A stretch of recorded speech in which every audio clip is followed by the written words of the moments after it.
And welcome back. I'm just gonna get to the nitty gritty. I don't like to beat around the bush and tell you blah blah blah blah blah and just go on and it just because I'm very I can do that a lot. Yesterday, you know how I was messing around with my jets, soldering, all that good stuff, right? So I go for a drive. Yeah, everything goes into spec, and I'm driving back, and all of a sudden I get a miss with backfiring. Going, oh dear God, not another jet that just plugged up. That's what I'm thinking, right? That's what I'm thinking. So I limp home. I get back here and I start checking things around, and I had a bad spark plug. Yeah, the spark plug went kablooey. Bad. Muy malo. Luckily, that was on number 4, so it's easy to access, number 4. But when I installed it back, I started it up again, and the cylinder went okay when it was idling. As soon as I gave it gas, it started to backfire, and man, could it backfire. I hope I didn't damage my Y-band sensor, the O2 sensor, because it stopped working yesterday, and all of a sudden today it's working again. So I don't know what the hell happened there. So I might have damaged it. So that's what I get for not buying Bosch. But I do know that those are very sensitive for backfires. Whatever. It was the mother of all backfires. And it turned out that this was the problem. That guy. This came loose.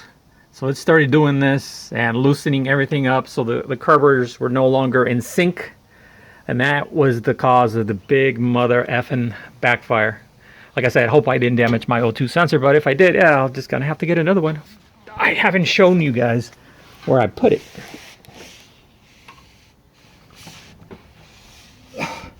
Man, that is like hard to see, huh? Trust me, it's right there. There we go. That's better. So I just did it at 3 o'clock instead of 2. Whatever. It has, in other words, it has to be like up here, in that angle compared to that angle at the minimum, from 10 o'clock to 2 o'clock. Anyways, that's where I put it. And I hope I didn't damage it. I probably did, but that is life. I got to change those spark plugs that are number 1 and number 4. And because I already knew I might have a plug jet and it ended up being the spark plug, you know what? I'm just going to cut the access panels right here from the wheel well. Cut them out so that I have access to the jets that are, I don't know if you can see that, but right where my nail is there, that's the idle. Imagine trying to get it out. Trying to get out the idle with that kind of room. It's just not going to happen. I mean, I can do it, but it takes too long. So I'm going to cut a square hole over there, and so that I have access to it, but it's going to be removable. I mean, it's going to have screws so that it's attached to the body. Then when I need to, I'll just remove those screws and remove the panel, and I magically have access panel. All right, I got my buggy up in the air. I got safety stands. I got to remove the wheel because I need the access so I can go totally carnivorous on the bug. I'm going to try my new toy. I got it for real cheap. So I'll be damned. It does work. It's electric. It's a Makita.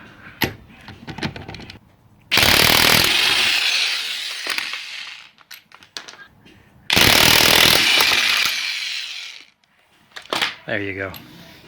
I could have run my compressor, but then I would have to waste power to fill up the tanks, which I don't need to do anymore. There we go. I always put them under there because if it falls, at least it falls on that. All right, that Makita rules. So here's the idea. Make a square box right about here. I was going to go all the way over here, but then I realized this is more or less where the firewall begins. Actually, it starts right about here. So that would be overkill. So I started measuring. It turns out about here. If anything, I could just move it over a little bit, but I think right about there. That's the idea. So let's go ahead and cut this thing. Oh my goodness gracious.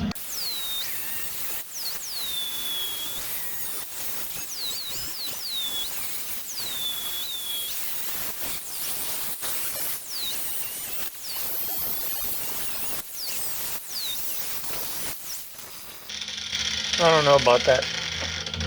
Looks kind of hokey. Oh well. Hokey it is, but it's my hokey shit. So I got a screwdriver.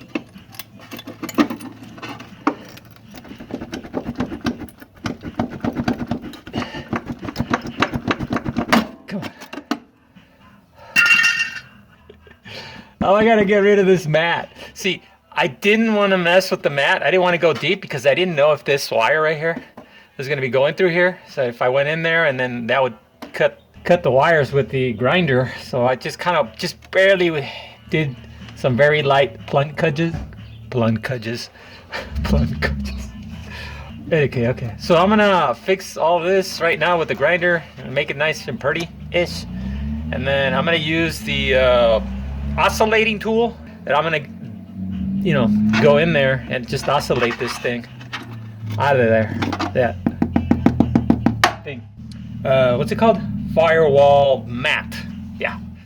All right. So now I'm just gonna use my oscillating tool to cut that mat out of the way.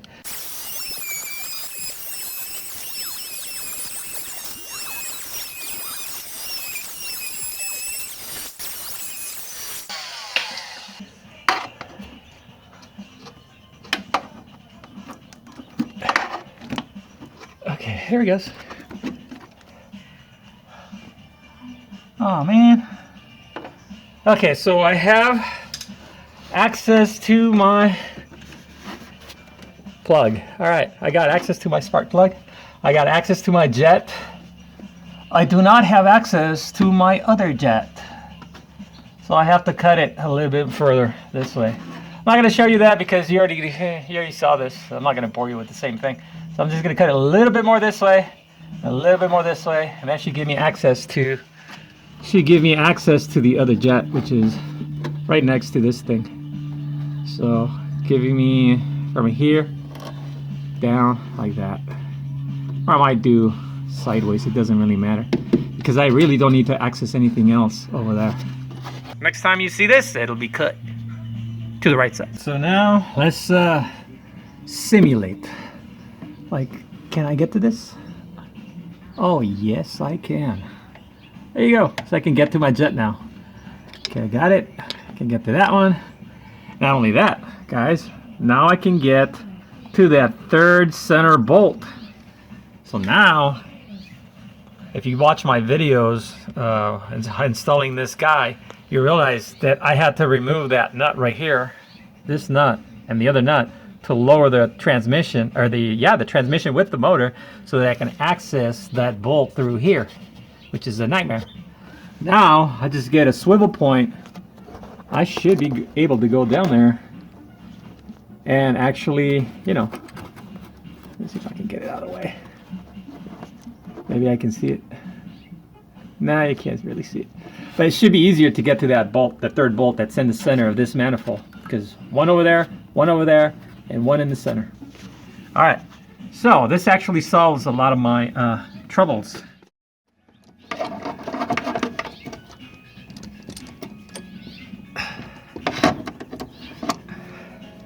And there she is. Wow, she doesn't look half as bad. It's actually pretty good. Look at that, nice and brown. But she's really old. So she's got about 80,000 miles. And these things are only good for 30,000. They're warranted for 30,000. So it's time for them to go. Okay, I'd say she's good and tight. Let's get the socket out. All right. I'm gonna go ahead and put the plug on.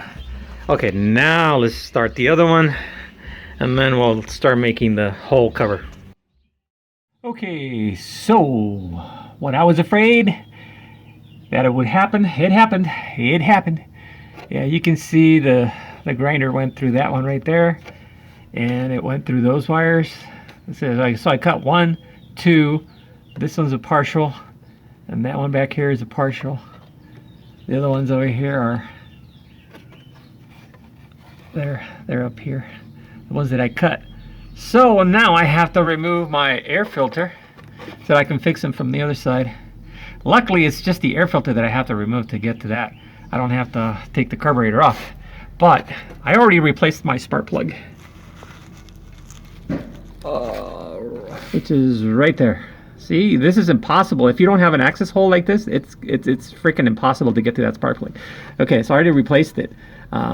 And just to double check, I did double check the nut right there. I did tighten it up just for the hell of it, and it wasn't loose. I figured I'd check it. And all right, so I'm gonna fix that, and then I'm gonna do the thing right here, the cover.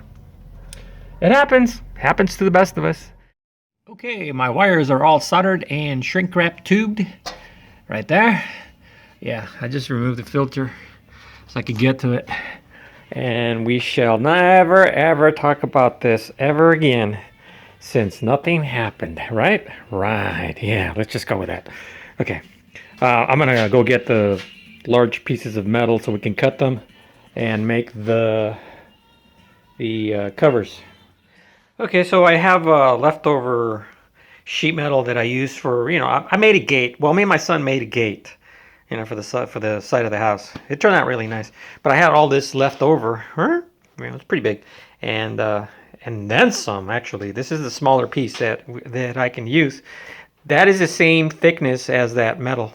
That's like 20 gauge, and this sheet of metal is also 20 gauge. It's the same thickness. Anyways, I'm gonna go ahead and trace that and make it a little bit bigger, and then cut it out. So I've got my templates. Yeah, they're not quite the same, aren't they? It's because the driver's side, the frame is a little different, so I couldn't cut it like that one. So I just, whatever, Ooh, okay. We're done. So I've got my driver's side, and I've got my passenger side. All right. I have to actually bow these. Give them a little bow so that they match the body. That shouldn't be that hard. All right, man.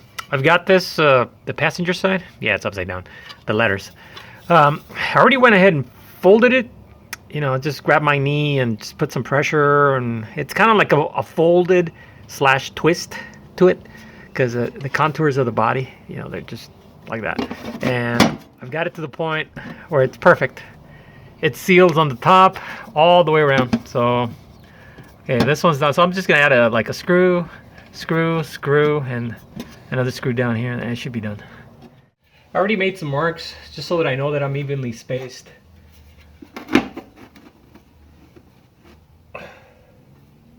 Kind of like that, right there.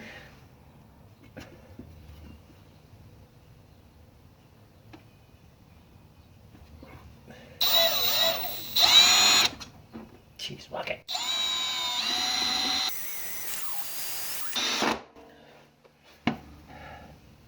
Yeah, it takes a while to drill through with those self-tapping screws.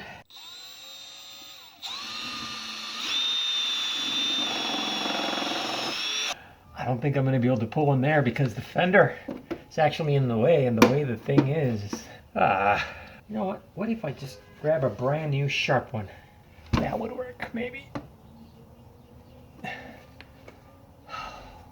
I'm going to have the exact same problem up there, so looks like I'm going to have to do it right here.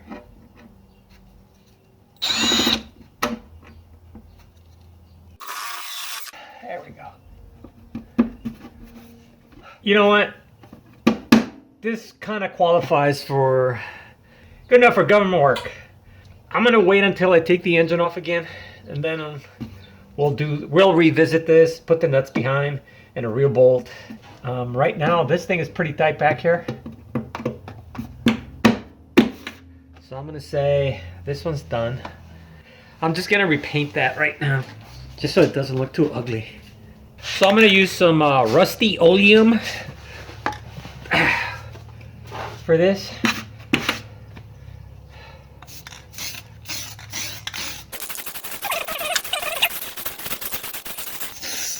I love this new Rust-Oleum. It sprays much better than these other products that are out there. Awesome! I'm like a commercial for Rust-Oleum. She's done. I think that looks bitchin'. She looks pretty good. Next time we take the motor out, we'll do it a permanent way. That's more a little professional. But that one looks pretty good. I mean, you can't even tell it's there. Okay, let's do the other side. So, same thing with this one. Yeah, see how curved it is? It's got a curve this way. It's got another curve that way. And this one is actually curved that way a little bit. But yeah, just do it with my knees and just and we got it in there pretty nice. It follows the contours everywhere. Trying to get it just right. I'm gonna do one more up here, like right there.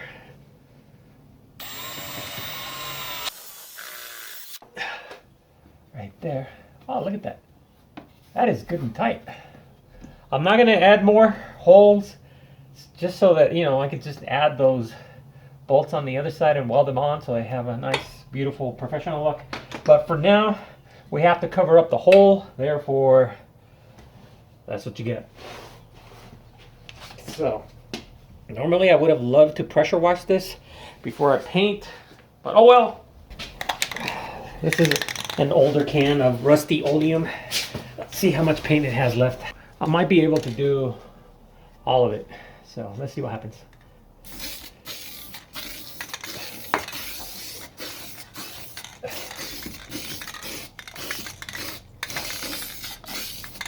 And there you go. It did.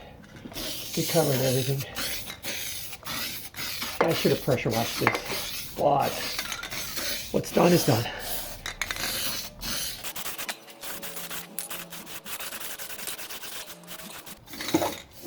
I think I'm out.